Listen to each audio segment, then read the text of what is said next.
Where can you go to see magic kelp forests, sand assassins and dragons that sparkle like jewels? How about just over there in Port Phillip Bay? We're joined by Sheree Marris, aquatic scientist, former Young Australian of the Year. Oh, hello. Thanks for having me. You've made a documentary called Melbourne Down Under.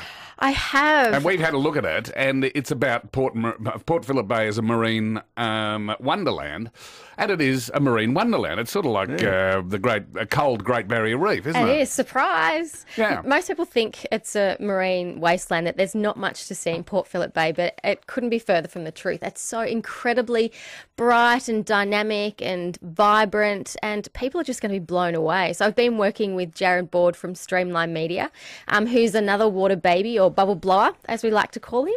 And we just wanted to show people just how beautiful Port Phillip Bay is, because people have no idea. We just assumed it was full of Bridgestone tyres and, you know... There's a couple of those. And painters and dockers. Didn't we? I haven't seen any of those.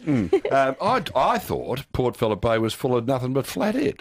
Well, that's the common misconception, but it's incredibly beautiful. And along the eastern coast, up to 80% of the marine life is found nowhere else in the world. So it's incredibly unique. And you compare that to the Great Barrier Reef, and only 10% is unique to the area. Common as muck up there, isn't it?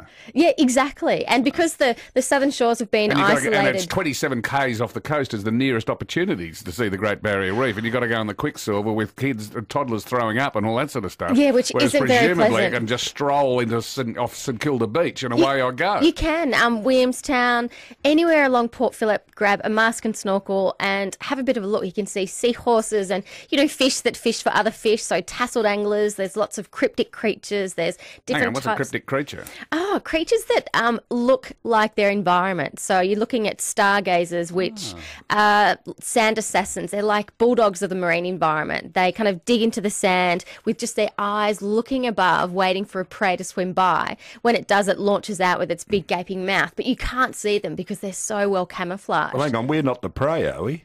No, we're not.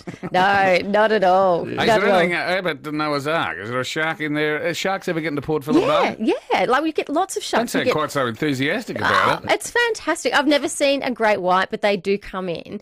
But there's nothing to fear. Whoa, back the truck up. What? Do we get a great white shark in Port Phillip Bay? Yeah, and we get whales. We get lots of things. We get little Port Jackson sharks. Well, they come here. Is this a sort of retirement village for great white sharks? No, they're just coming coming to kill people. They're just coming to tease people like you, to say, stay out of the water. This is my area. Fair income. Yeah, no, but there's nothing to be worried about. We get swell sharks, Port Jackson sharks, angel sharks.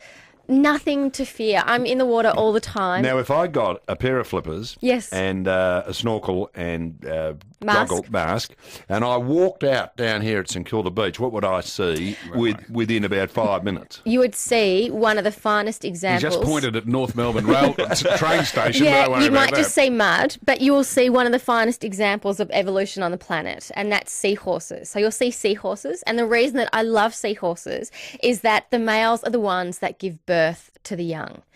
The man of my dreams, which is pretty spectacular. You'll see sea stars. They're the only creature. They're the only male creature on Earth that gives birth to young. Yes, hallelujah.